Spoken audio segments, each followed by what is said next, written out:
Well, even a state or a society which in principle might be able to help people improve will often, in the course of acquiring territory or subjects, make many people much worse.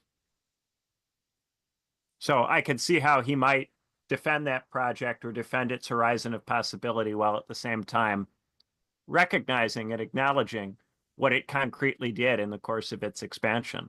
And this is why you have to be very careful when you get into the business of trying to expand states to solve problems or waging wars to solve problems. You are guaranteed to ruin a lot of people's lives. Will you actually make anybody's life better?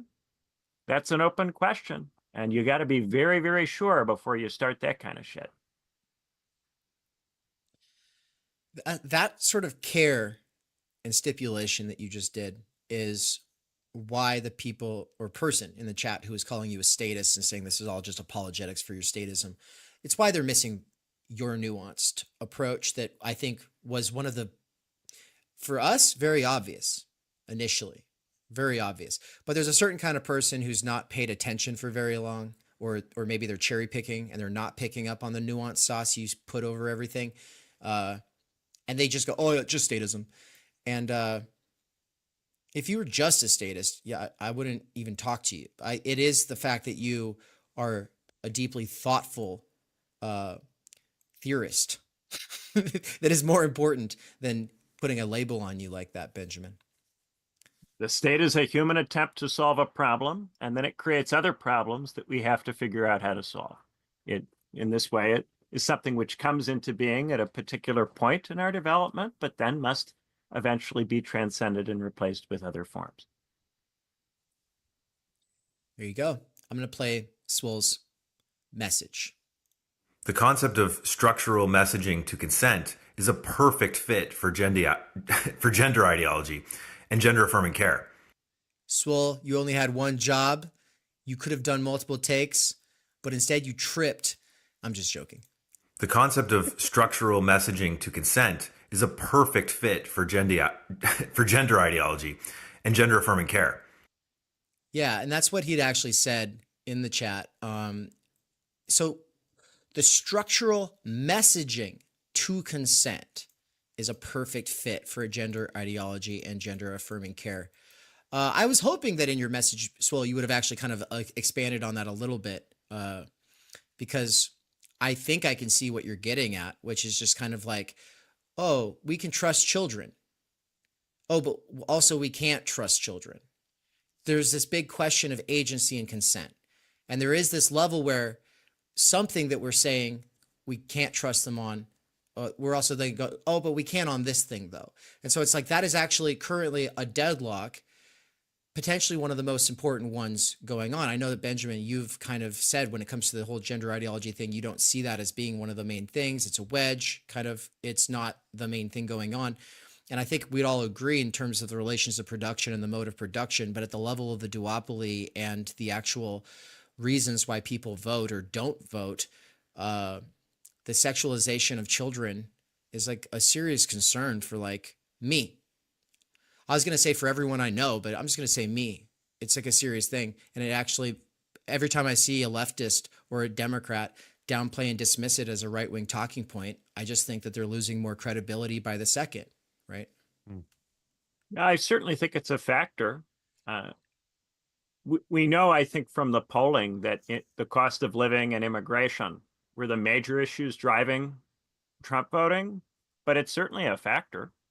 And the number of those other related issues. Driving Trump voting is not the same kind of measure as what's driving the not voting for Democrats. Yeah, that's possible. In the issue polling, it doesn't rank very high. And so I'm reluctant to put that much weight on it because people often argue that Israel-Palestine is a quite key issue or an important issue in driving the voting behavior, but the polling doesn't support that as a key driver. I think that really, I do tend to think that the inflation and the cost of living issues are more central to people being dissatisfied with the Democrats and not willing to vote for them. But I do agree that it's a factor. Definitely it contributes. To me, it seems more advantageous to say that in some kind of way, as long as you can also acknowledge that it is a big issue for a lot of people. But the problem for me that undermines that, what I'm saying would be a good message, is the appeal to statistical realities. I don't believe in those, not very much at all. I don't think journalists or sociologists or political scientists have much credibility when it comes to statistical interpretation, or the ability for those to actually be representative of like what we actually have going on the ground, to the point where, and I mean, it's almost like I distrust all of that so much. I just have to talk to people. And this is where Mikey came in with, say what you want about statistics. He said this on stream with you, remember? And he didn't say it at you. He wasn't addressing you, but now I'm making it about you. No, Because it's a fair point. It's just that I know that the kinds of people that I'm likely to talk to in my own life are definitely not representative of the general public. So while there are certainly issues with the statistical models, at least those people are trying to get a representative sample. Whereas I know in my own life, I'm not trying to get a representative sample. I want to hang out and talk with the people I find yeah, interesting. right. And that Well, definitely is not a representative sample.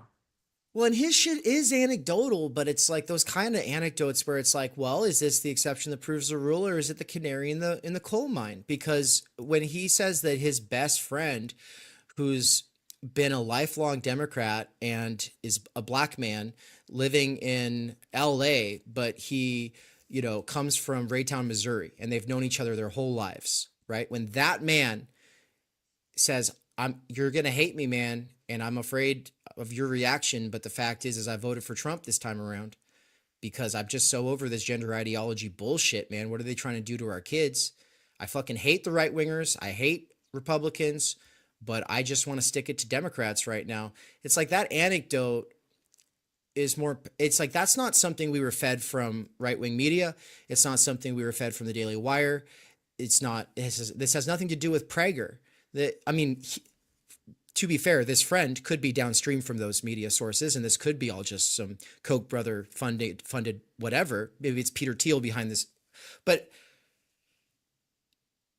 that's a powerful thing. And then his other best friend, their school was going through this crisis in Colorado, where, and this is his best friend, lifelong best friend, not some story you find on the internet. His lifelong best friend, someone he loves deeply and references all the time in personal conversations, was talking about how like the school has absolutely lost it with the teacher, the parent teacher conference, because a child was trying to have everyone refer to their self as a dog and was trying to eat out of a bowl on the floor of the cafeteria and wanted everyone to pet and refer to them as whatever their dog name was, and they had a little tail and ears. And this was like 2 or 3 years ago, like at the same time that people were saying, oh, this is not a slippery slope, that's a conservative talking point. And it's just like all these things do is like, to me, forever change how I think about this sort of, oh, that's a right-wing talking point. It's just the slippery slope argument is a fallacy. And it's like, well, why are we here then? I couldn't have possibly imagined that we would be here where that's a real thing that a real friend is saying about his real friend. I couldn't have possibly imagined it 6 years ago, maybe 5 years ago, 4 years ago. We're okay. By the time we're at 2020 and no clapping we've already digested no clapping, and now Dr. Adolf Reed is canceled from the DSA. At that point, I could believe anything, but not in 2016, not in 2009. That's a fair point. I certainly think it's probably one of the maybe 5 most important issues in terms of affecting how people voted. I wouldn't put it in the top 2. It could be as high as maybe 3rd. I would probably put, so you've got cost of living, inflation, you've got immigration, and then I think you have foreign policy, and then you've got woke stuff, which would be both gender ideology concerns and then also stuff to do with race.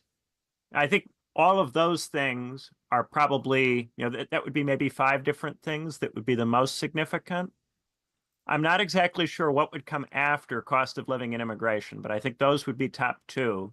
And then there would be a second set of things, one step down from that, that would be of significant importance, but not quite as much importance as those top two things.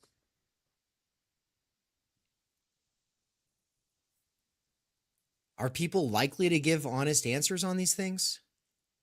Isn't a person more likely to say that the thing that they care the most about is the thing that they actually hope someone will do something about, but that they're not likely to say something about the thing that's extremely controversial? It's possible, but then once we do this, we're just guessing based on anecdotal experience. So insofar as there's any value to trying to research these questions, I give some weight to it, because otherwise all I've got is my anecdotal experience, the people I've talked to, the people who live near me that are part of my social circles. What, Nance? I was just gonna, yeah. Insofar as there's any value, that does a lot of work, and I think my position is I don't believe there's much value at all in putting stock in these questions. Because even if we figured out the answers to these questions, what could we do to solve them? I think it might pay off more to kind of figure out a mechanism for doing something about the problems rather than looking for solutions. Because I mean, ultimately, at the end of the day, I think focusing heavily on these studies and these statistics and these reasons, there's no reason for it. There is no reason for it. Well, we're diagnosing. We're in the last 2 years at TU, we've been in the role of critically suspending what we think and then trying to like diagnose and counter certain things by assuming certain things strategically. And we live in the post-trust era, not post-truth. People might treat it like post-truth, but we've, in how we've diagnosed it, we talk about it as the post-trust era, and that is merely a symptom of the post-class fractured mass. And then we could talk about what the post-class fractured mass is itself a symptom of. And that is obviously the much more interesting question, because if your parents are worried about their kid going to school, like we're talking about the horizon of possibilities, but of course, what sets the parameters on that horizon of possibilities, it is the relations of production and how those are being mediated. And then why are they being mediated the way they are? Well, they ultimately are mediated the way they are because the mode of production needs to remain the same, right? I think that and now we're back at a materialist sort of analysis, right? Yeah. This point about the post-class fractured mass is important. It's precisely because I really buy the post-class fractured mass view that I am hesitant to trust my own, immediate surveying. And that's why I look at this stuff as an outside perspective, something external to me, and also something that's external to the attention economy, right? Because there will be a lot of media personalities who will talk up whatever it is that they think resonates with their audience as the important factors. And I don't want to just take it from them, because their commercial interests might have nothing at all to do with tracking what is actually important to people. So those studies, while I do agree there's all sorts of issues with quantitative social science, I think that they can at least give you an opportunity to reflect on your own instincts. You might look at one of those studies and go, nah, I don't buy it. I think I'm right and the study is wrong.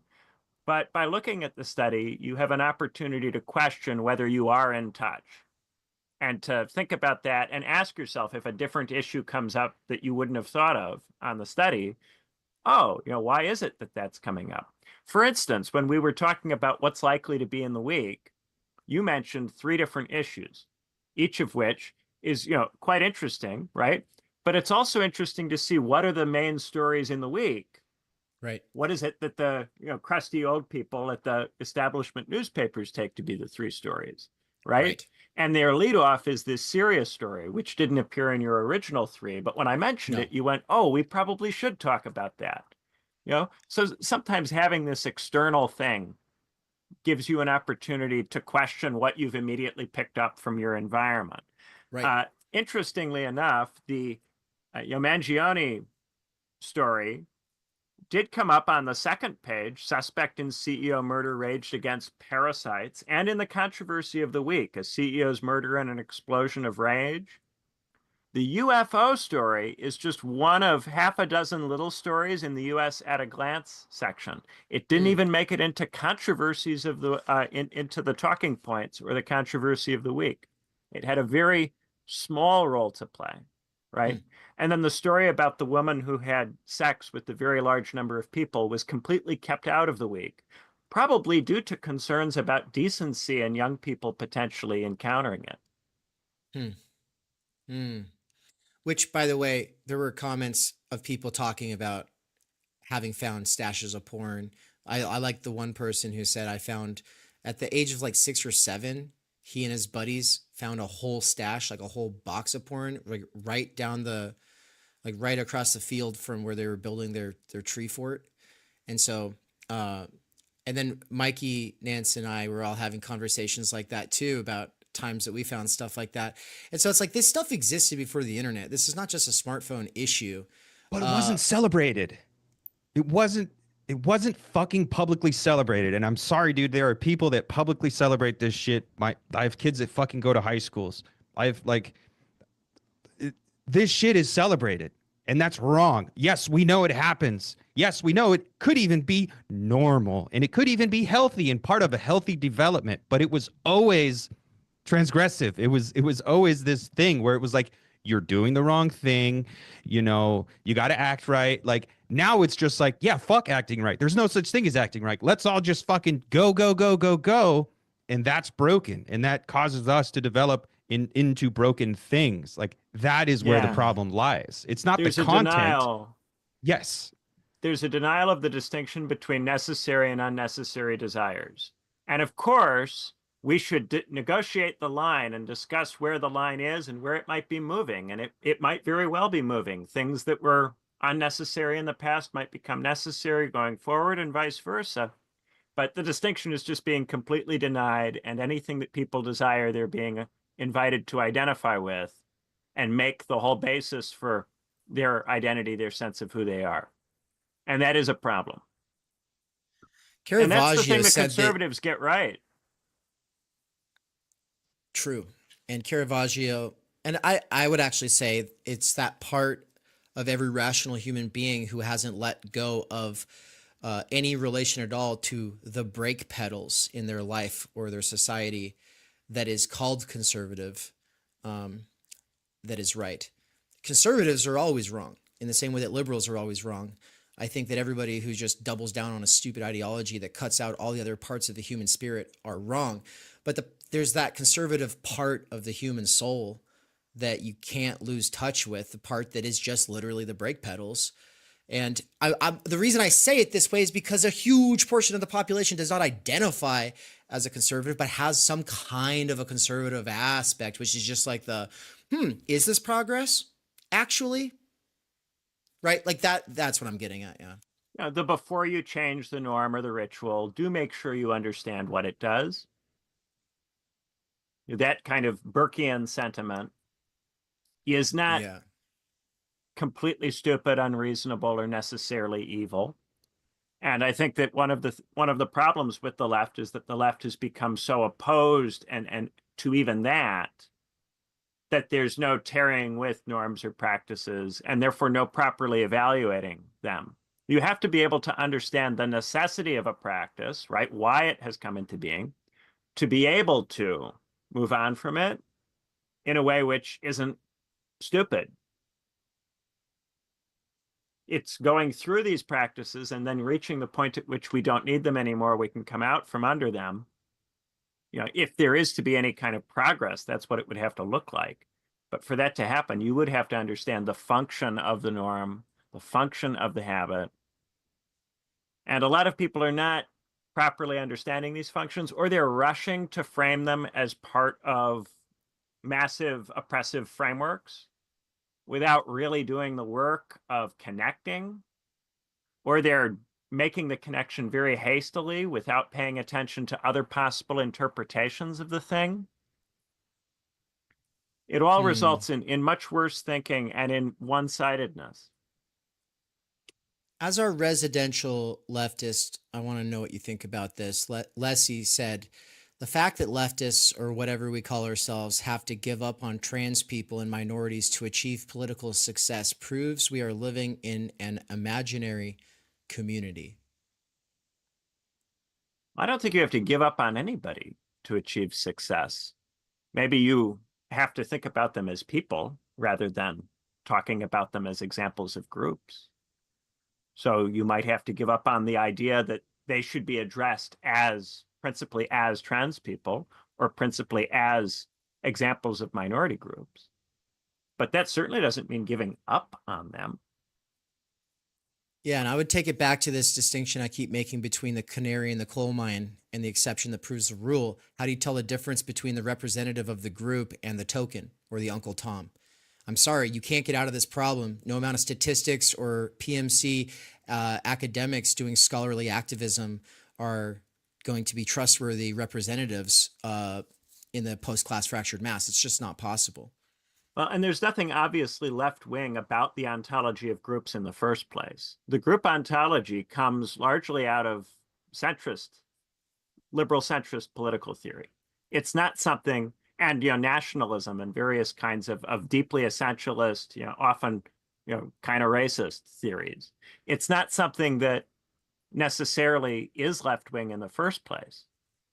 Now, that doesn't mean that you turn against groups of people, right? It's not about affirming or negating groups. It's about, is this the right way to think about what society is in the first place? Is it helpful for us to think about society in this way? Does it help us help people? Are the people in the groups that we ostensibly care about, are they benefiting from the way that we're talking about them, from the way that we're ontologizing them? I think a lot of people imagine that they benefit people when they think about them as members of groups. But for the longest time, that was something that we questioned. Do you benefit somebody when you treat them as an example of a skin color group? Is that really the appropriate way to address a person that you meet? Will that help them? Should we organize on that basis? Does that result in getting things for people? Are the only programs that we should pursue programs that confer benefits on people on the basis of their skin color or their sexual orientation or their gender? Is that what we are meant to be doing? Who says we're meant to be doing it that way? And why? Well, I read James Baldwin in college. That's what they're going to say. They read James Baldwin in college and now they know. Or they'll say they watch Black Twitter, right? They remember that? Remember back in the day? They used to call it Has Black it Twitter. helped anybody? Black people Twitter. Ugh. Yeah, statistically, if you, unfortunately to bring up statistics, but I do think it can be helpful in this instance. Any of the statistics that would be potentially relevant to tracking the outcomes of people in the groups on the basis of their group identity, those statistics are not improving. We have not seen improvements statistically in outcomes for, say, Black Americans during the time period in which this kind of language and ontology has been in use. So that should make us question whether this is really the most effective way to talk about this, not just for the purposes of benefiting Americans or citizens or human beings in general, but for the purposes of benefiting the very people that are taken to be members of these groups. It's one of these nerves that I feel so strongly about that I can't really talk about it in a level-headed way. Usually. So thank you for doing that because, ever since the age of my earliest memories, I have not appreciated being treated like a category, when I was like 3 years old, it was like, oh, you're a cute kid. Right. But as I grew up, I've found people they don't listen to what I say. They reduce me to a category. So this is, of course, why I love Totality and Infinity, Emmanuel Levinas, kind of challenging that sort of thing. But when I discovered that I was supposedly white, according to, I'm saying that because I always knew I was a white person, but like it means something different to the people who employ that for a political agenda, whether they're white supremacists or whatever, the opposite, I guess. It's just insane. And it's just like, well, I'm not here to perform this little role you want me to perform. So I can't respect a representative of a group who wants to be treated as a representative of a group instead of being heard as a person. Because my entire life, and before I ever discovered these kinds of things, I've just had like this deep, deep disgust with being treated like in this patronizing, infantilizing way that makes all these assumptions based off of a category. And I can't imagine a self-respecting person of color or trans person who would want to be treated that way either, unless they're a fucking grifter or they're going through a weird phase and it's the internet. And so if you're going through a weird phase on the internet, I used to wear lipstick and eyeliner and shit. Like, I'm fucking crazy. I get it. And if you're going to go through this, like, I am the Moses to my people thing on your YouTube channel, go for it, rock on. But, hopefully you'll come out of it and have a conversation with the big boys one day. Put your pants on, sit at the table. And, anyway, I don't mean to be callous or crude, but also, like I said, I have very little patience for it. And so thank you for dealing with that comment. Solitariat said, asking if something really should count as progress is the opposite of what a classical conservative would do. That's a lib/progressive question. A conservative would reject all notions of progress outright. And I just want to say, and I know that, Benjamin, you brought in Burke, but I just want to say, I didn't bring in Burke. I'm just saying there's progressive assumptions or operating assumptions or like predispositions or like the aspect of the human that has the ability to pump the brakes. That gets separated from the gas pedal and then made into an entire identity. And then you can't be a human being outside of performing that identity for the Democrats or Republicans. That is what I mean by gerrymandering Befindlichkeit. And I can do a whole thing on it someday, but that is basically what I mean. Yes, this is a great point. In my new book, Legitimacy and Liberal Democracies with the Snakes, in my new book, there's a bit where I talk about moods at the end, the conservative mood, the liberal mood. These are moods that we all can be in and that are, of course, part of all of us. We aren't just one of these things or the other. And in part, it's the political coding that forces people into these boxes. And that is one of the things that we're trying to push against a bit on this show. That you can have in helpful ways which ultimately are beneficial to any kind of notion of progress you might have, conservative thoughts, impulses, moments, moods. They might tell you something about how to move forward in a way which is more effective. You won't stay in a conservative mood all the time. Nobody does, including the people who call themselves conservatives. But to be able to go into that mood without accusing yourself of being a bad person for having done it and repressing going into that mood, that's not going to be helpful. The real question is, if I'm feeling that mood, why am I feeling that way? And is there a good reason? Or am I just being reactive? And to actually ask that question, is there a good reason to feel conservative about this, or am I being reactive? Thank you. And look, there's a lot of other great comments, folks, and stuff that I know would really benefit this line of thought, which is in some ways more important than what's on the agenda, which is why I've kind of kept it focused on all that for this long, because it's worth really focusing on it. Ian, when you watch this is all clippable. The whole thing, I would separate this whole part on canary in coal mine versus exception that proves a rule. That's a thread I would edit together, ship it and clip it, or clip it and ship it. Sometimes you shouldn't change a norm or a habit. Sometimes that norm or habit is still appropriate in the context in which you're living, and it would be a mistake to change it. And it would actually threaten and undermine the other things you're trying to do to change it. But to be able to parse this and to look at the context and the specificity, that's where the thinking begins. If you think you can just take one side in this, the side of the past or the status quo and the side of the future, and you just accelerate or you go backwards, this doesn't allow you to tarry with the specificities.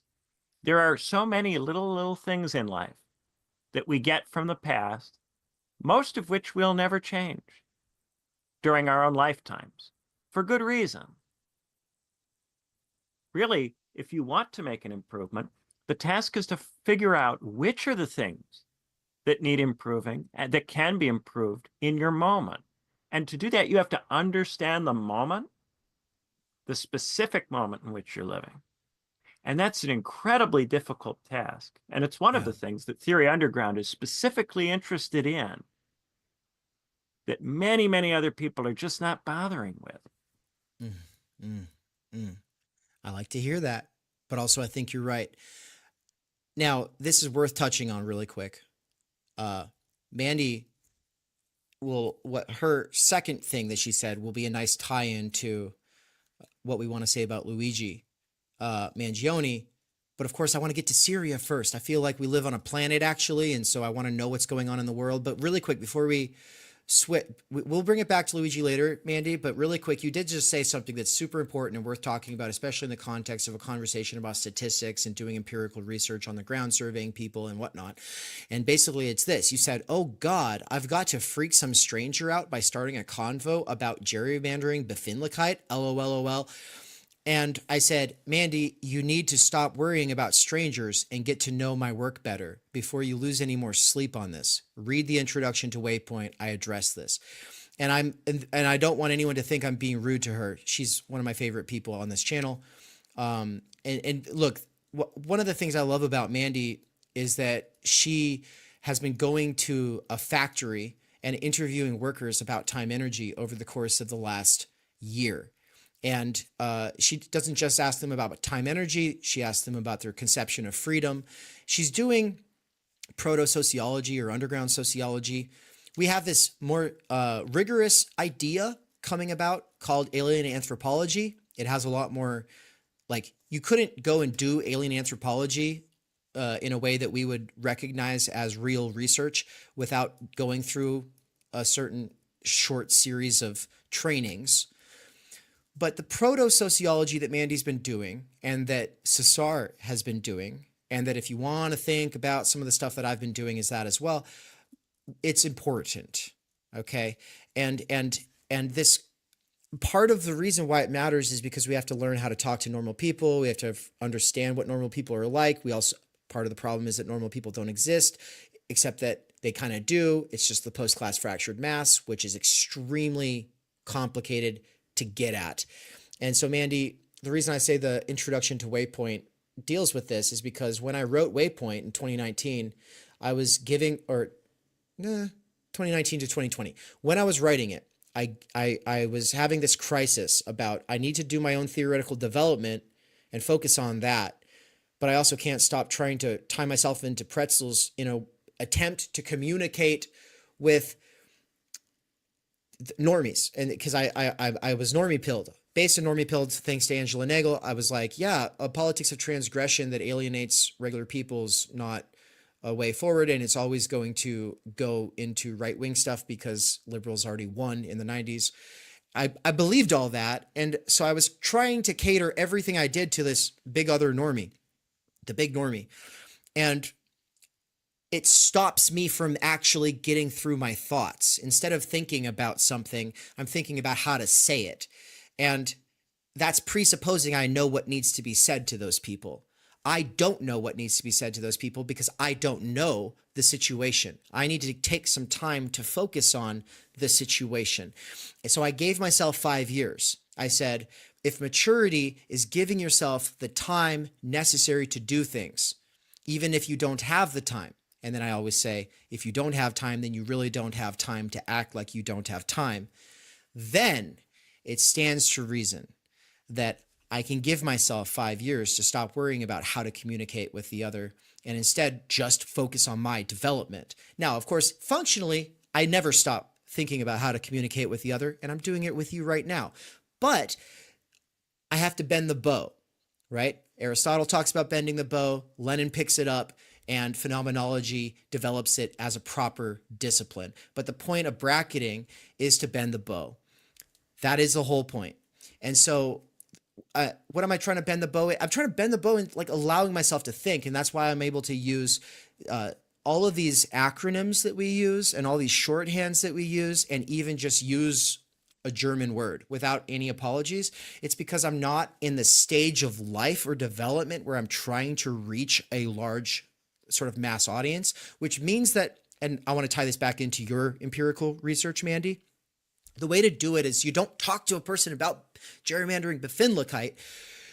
You learn about gerrymandering Befindlichkeit, and then you figure out, oh, okay, how do you get the person to talk about that themselves without planting this esoteric concept into their head there in the situation? This is why we've been doing everything with socioanalysis and Bourdieu, is because that's his classification struggles dilemma. You can't go to the people and say, which class do you belong in? How many classes are there? Which of the two classes are you in? You know, that kind of, that's not going to be science at all. That's, you're taking an intellectual concept, you're putting it into the person you're talking to, instead of finding the kinds of questions that bring out where they're at and what they're working through. And for him, it's always about structural tensions that you want to hone in on. And so I'll finish up my little thing here with just saying, you know, it's the difference between asking a person, what is the role of a teacher, versus what do you teach and what are the tensions or conflicts that you run into trying to teach that. Right. So that is the kind of difference that he's getting at. That's so sharp, Dave. You know, there really is something theurgic about understanding the subjectivity of someone who hasn't had the experiences that you've had, and figuring out how to talk to them or give them an experience which causes something to come into their heads that hasn't come in before, but to actually come into their heads, you know, from within their own consciousness, as opposed to you sticking it there. To get somebody to have your thought without you having to give it to them, you know, there is something quite sophisticated about that, if you can pull it off. But a lot of people don't really, you know, because that requires not only that you have the thought yourself and that you understand the idea yourself, but that you understand them and you understand where they are. And that's a very difficult thing to do. I think people tend to lose contact with people as their consciousness moves further away. Let's do a commercial break and come back with the next episode. Closing remarks. There's a lot of threads, a lot of things that we kind of set off to the side. We'll come back to finish the whole thing about, well, we'll get into Syria and Mangione in the next segment here. But on all the stuff we've talked about so far, any closing remarks? Well, I appreciate, Dave, the stuff that you bring in to the show, because I would never have thought to talk about some of the stuff that came up today. And you had incredibly interesting things to say about all of it. Likewise. How about you, Nance? So rather than listening to what I had to say when we recorded this episode of the Why Left podcast, we'll listen to what I have to say right now. Basically, what I'm saying right now is, when it comes to norms, when it comes to rules, when it comes to cultural and social structures, they emerge for a reason. They emerge when subjects find themselves in the world and they're dealing with the conflicts and the tensions and the contradictions that arise when you are an embodied subject sharing a planet and sharing resources with other embodied subjects. So while we do need to be critical, while we do need to be intentional and reflexive, and we need to project ourselves into the future and think long term, and I'm not saying long term with reference to the kind of EAC long-termist bros. Long term means, like, think about you and your impact on the world around you and the people who share that world with you, and think about your descendants and their descendants and legacy, and, like, think about how you impact the world around you, and like, what do you want to do? What do you want to leave behind? Do you want to leave a used up husk of a planet that its legacy is just rape and genocide and destruction and horrors? Or do you want to try to leave something cool? It's basically what I said right then and there. And that's kind of like where I think we need to come down. So while it is important to have social structures that support individuals, It's also important to realize that these structures kind of come from us, and they're emergent. They come out of trial and error. They come out of people dealing with the world, people coping with what is real, what is around them, and coming up against their limits, and then having, the imperfect solution to the problem, trying to cope with the real, trying to cope with the situation. So you can't do the belly button thing all the time. You can't be the solipsist. You can't do the thing where you just blame everybody else and say, well, if everyone else just thought and believed and acted the way I think and believe and act, then all our problems would go away. You have to do the thing and be like, well, what am I doing? And how are my actions affecting the world and affecting the other people that are in the world around me? So, that's ultimately just like a rejection of conservatism and liberalism, right? That's a rejection of both the blind acceptance of traditions, and it's a rejection of the rejection of things blindly for no reason. We got to have a big-brained approach to everything, because the world is much bigger than us as any individuals. Oso says, I'd prefer something cool. I would prefer something cool too. So everyone that's here right now, I appreciate you guys. We appreciate you guys. Today was a special, I bit my tongue. When you chew tobacco, as often as I do, you often bite your tongue. So I bite my tongue sometimes. Anyway, today was a special episode, special recording of the Why Left podcast. I'm glad you guys were able to make it. We got the biggest brains, but only after 26. Richard Oakes, that's true. It is true that it's like your brain isn't fully developed when you hit 18. Your brain isn't fully developed when you hit 21. In general, people's brains don't develop until they're fully developed, until they're in their late 20s, mid to late 20s. So it is kind of absurd to be celebrating youth and saying, oh yeah, let's look at all these young people. I was still a dumbass at 26. I was most definitely a dumbass at 26, and I thought I had it figured out. But it's insane to think like, oh yeah, the youth are the future. In doing the celebration thing. Benjamin and I talked about generational cohorts a bit today. And it's silly. It's silly to blame them for everything. And it's also silly to do this thing where we just say the kids are resilient. Kids will figure it out. The kids are the future. That's like a disavowal of your personal responsibility to the world as such, and like what's happening, what's going on around you, to just say, well, the kids will be all right. The kids will figure it out. It's also a disavowal of your responsibility to do the thing where you blame the kids for everything. The kids are kids, man. Like, and when I say we, I'm talking about myself and my peers, like people who we're also in our 30s or in our 40s, and we've kind of been through the ringer in our career. We've kind of tried to do the organizing thing. We've tried to do the direct action thing. We've tried to do the thinking and understanding thing. Some of us have had some successes. All of us have had probably more failures than anything else. And it is the case that some people take that and go off and become just the grumpy, curmudgeonly asshole. And look, I am a grumpy, curmudgeonly asshole, and I will defend my right to be such until the day I die. But also, that's a me problem. I'm not going to blame that on the world. I'm not going to put that on the world. And I try not to put that out into the world. Like, I try to do my thing, stay in my lane, and keep it moving.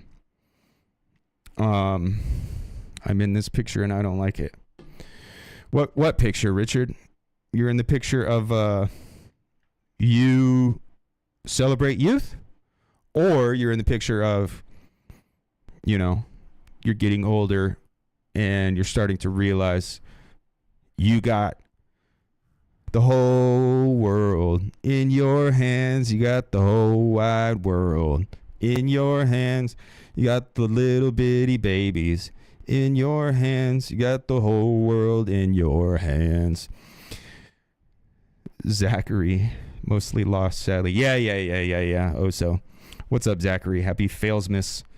Oso, yeah, man. Like, things happen. We have what success we have, but for the most part, I think life is just a successive series of loss and failure over and over again. And then we die.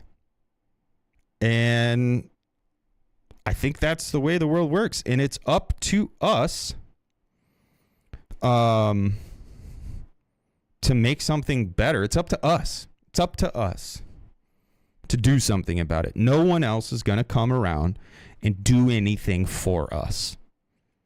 We are the ones who have to put our big boy and big girl pants on and take responsibility. And rather than fetishizing the youth, and rather than saying either it's all their fault or, look, they're resilient and they're smart and they're special and they will figure it out. The youth are the future. While it is true that temporally, chronologically, the youth are the future. It's also true that future is contingent on us, those of us who are around right now, those of us who may be tired, who may be exhausted, who may be wondering if it's even worth it to keep going. It's up to us to realize, it is absolutely worth it. And it is, like, we are the ones. We are the fucking dreamers of dreams. We are the makers and doers. And we have to make and do things worth doing and worth making. But as I was saying, it was a special day today. I'm glad all of you who are here right now were able to make it. I love talking to Benjamin, so I'm glad we were able to make this work and kind of share the Why Left podcast with you all today. And we'll be back in a few days to do another M stew. And it'll be a similarly complex streaming arrangement. But it's going to be cool. It's going to be awesome. We're doing amazing things. We're doing great, wonderful things. My dogs are being butt munchers right now. I'm not quite sure where Dave is or what Dave is doing. Dave is the one who's going to end this stream. Because, like, we're streaming from my computer, but we're logged in on Dave's computer because we're living in the future. So I think I might play the PSA because the thing is, I don't want to start an episode and then cut it off in the middle, which is why I wanted to let this last episode play out and then kind of come on and end the stream. I mean, I guess we could do that. I could just tell Dave to end it whenever he's back and we could just play this episode. So here's what I'm going to do. I'm going to run the PSA, and I'd love to see how much fun Studebaker's having. Yeah, dude. It is awesome to see Studebaker happy. He's one of those people that when he's happy, he makes others happy. And it's true. Got to imagine Sisyphus happy. That's the thing, man. No, I prefer to imagine my Sisyphus is full of rage. And there's just nothing else he can do. So rather than smiling and rather than being like, oh, I'm actually going to find joy in this, I'm going to find pleasure and edification and satisfaction in this, I'm going to stay fucking angry. And I'm going to continue to roll this rock up this fucking hill. But it's like I prefer to approach things with a fury rather than like a constructed contentment. And so while Benjamin is nice and he makes others happy, I don't want to imagine him smiling. I want to know that he is as deeply furious as I am, because I don't like to be angry and like pissed off and shitty all the time. And like I said, it's a me problem. I try not to take it out on other people, but that's what's going on. You know, that's what I got going on up in the old dome. It's anger, it's fury, it's rage. It's not a complacency, and it's not a manufactured contentment. But all that said, I'm going to run the PSA, and then if the stream is still rolling, we'll just keep pushing right on into the episode and all that. But once again, thank you guys all for being here. We will see you guys all soon for the IMS2, and we will see the rest of you whenever we see the rest of you. Thank you, Richard. I respect your fury. Thank you. And I do try not to take my anger and rage out on others.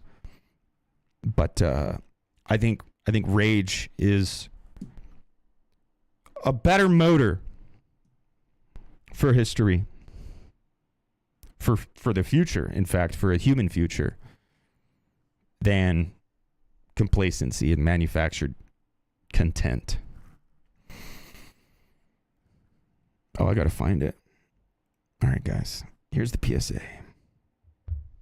Here maybe if I can ever get there. A picture okay, of Mangione. Joy to the world. There we go. He's cheesing real hard with somebody. You can support the free and public work at TU by becoming a patron of. And I'm gonna let Nance do the reading here.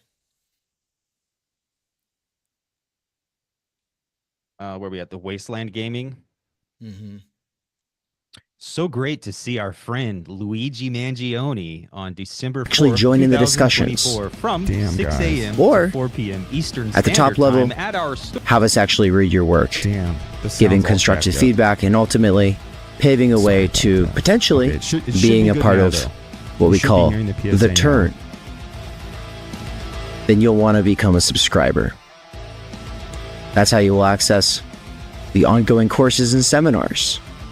We've brought together Benjamin Studebaker's experience in political theory and science and philosophy with my critical social theory, phenomenology, existentialism, critique of political economy, critical media theory approach, combined with Michael Downes's fault line theory. You know, the CCRU versus Ljubljana school, or Žižek versus Land.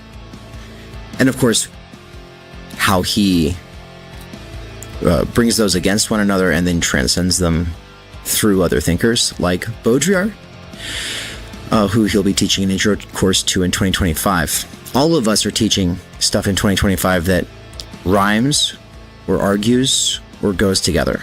And so the best way to accelerate your development getting into theory right now is to just become a subscriber at TU. Just go to the website, click get involved, and I'm gonna look, this, what I'm about to play for you all is a really special moment from our documentary that we're working on, an interview where Benjamin explains why he's supporting Theory Underground and getting involved as a active member here at the core of the teaching team. Yeah, so the thing that I notice is that a lot of people criticize the university, they criticize the left, they don't build an alternative institution. They will go, the university sucks, but you know what's great? Substack and Patreon and YouTube, and they'll lean into that. But that is a negation, right? You guys don't do that. You guys are interested in sublating the university within the newly emergent media. Or you could frame it the other way, sublating the newly emergent media within the university, right? And so this, of course, will ultimately lead, if you take it where it goes, to a question of institutions and having actual economic, social role possibilities for theorists. This is the critical crisis, which is that there are still some very bright, very well-educated people, but they are not able to replace themselves. And because most of them have university positions, their level of interest in replacing themselves is to some degree compromised. Yeah. They don't have to worry that much about themselves. They don't have that much stake in it because they're already set up. However, because you aren't in the underground, you have some potential of being able to actually create an institution or structure which makes it possible for people to do theory in the future. This is something that, as far as I can tell, only you are doing. The thing about freeing Mikey from wage labor, this idea not only that your channel would free you from the Amazon job, but that this could grow in such a way that it could provide spaces for multiple people, and then those multiple people could interact in the way that they would in a monastery or in a university department.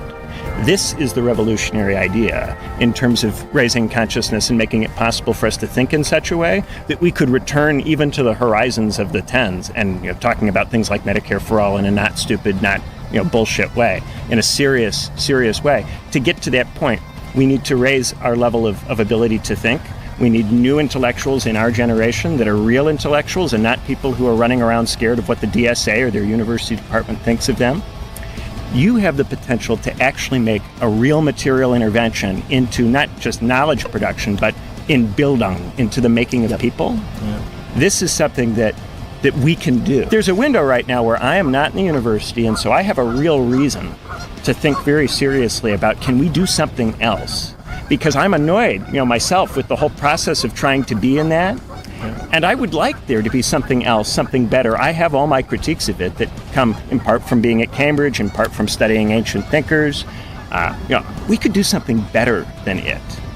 Not just something that is an imitation or steals some things from it and does the best you can with it, but something that actually is better and that produces the kind of theory that in modernity, how do you make a Hegel? How do you make a Marx?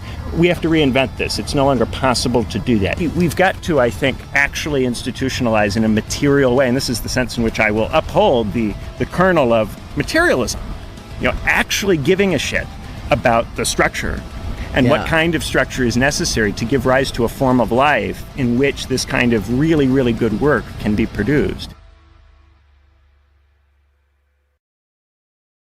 Joy to the world. There we go. Yeah. You can support the free and public work at TU by becoming a patron over at Patreon.